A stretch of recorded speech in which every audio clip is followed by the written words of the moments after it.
Hi, boys and girls. Nurse Shelly here. I wanted to talk to you about National Nurses Week. It's May 6th to May 12th. It ends on Florence Nightingale's birthday. In case you didn't know who she is the founder of modern day nursing. She was actually a British nurse that took care of some soldiers during a war. But she kind of brought nursing to the forefront, so I think a lot of people think of her as probably one of the first nurses.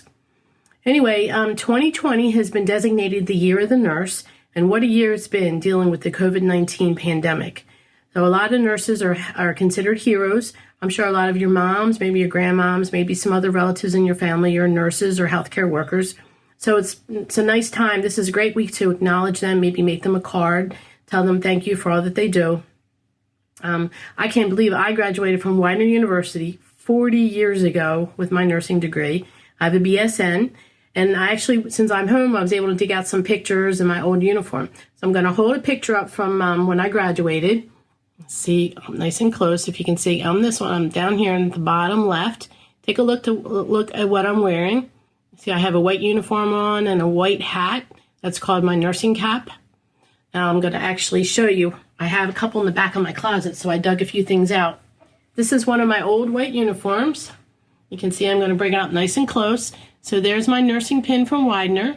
This was my name tag. It has my name, M. Simmons, RN. So we would wear this, and then we were given a cap. And it's basically a hat, but it was called a nursing cap. And we'd wear it on our head like this. We'd have to attach it with bobby pins. They were kind of a pain in the neck. They would fall off all the time. Nobody even wears them anymore. I don't even think they give them for graduation anymore. But you can see it has the Widener colors, blue and gold. And then we would wear these white shoes and white nylons, which I don't even think you can buy them anymore either. I'm not sure. But anyway, that's what we wore. And then, oops, I'll put it here so it doesn't fall. Now, I worked at the hospital for a lot of years, many years before I became a school nurse. I've been at Widener Partnership Charter School since we opened in 2006.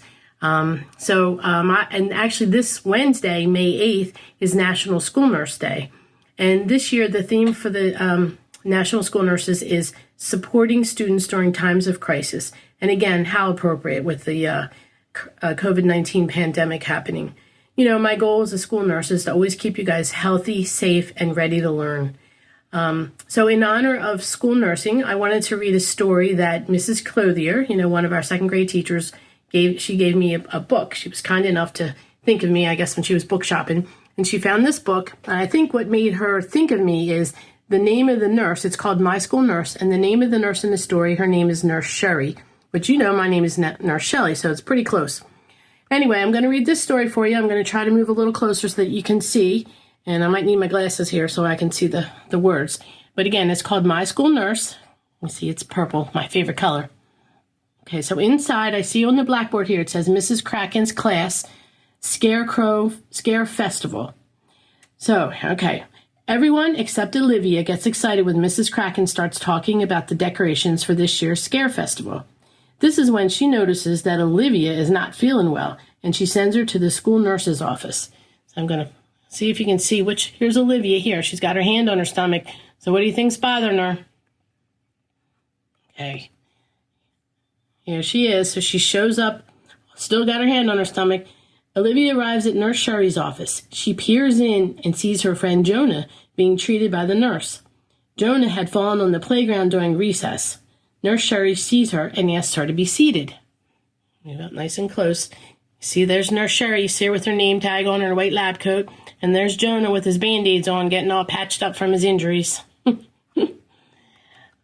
Okay. Nurse Sherry asks Olivia what she's feeling. Olivia tells her about her tummy and her head.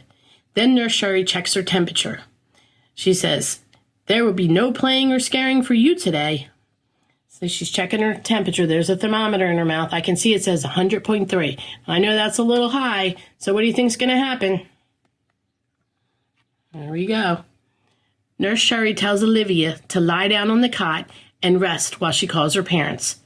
Olivia starts thinking about the upcoming Scare Festival and worries that she won't be able to go. She doesn't want to miss the scariest closet monster contest. But she's resting. She's on the cot. And there's the nurse on the phone calling her parents. Olivia's father arrives at school to pick her up. He tells her that Dr. Green will make her feel all better. Olivia is relieved with the news. As they ride to her doctor's appointment, she thinks about the fun she'll have at the Scare Festival next week. Okay, I hope you guys enjoyed that. Hopefully it won't be too long before you're back in my office and I can patch you guys back up too. All right, take care, guys. Bye.